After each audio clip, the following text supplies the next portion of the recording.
Hello everyone, in this video I will show you how to scan the fingerprint even when the screen is off in Samsung Galaxy S24 Ultra.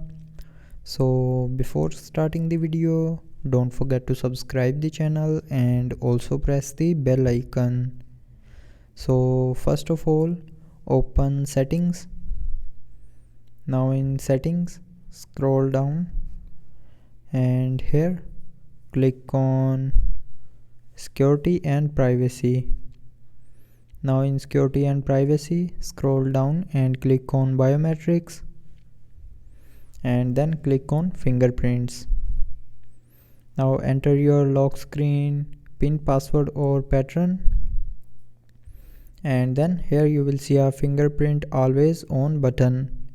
So to scan fingerprint even when the screen is off, turn on this button, and after turning on this button, if your screen is off, you can still scan your fingerprint. So that's how you can scan fingerprint even when the screen is off in Samsung Galaxy S24 Ultra. So I hope you liked the video. Thanks for watching.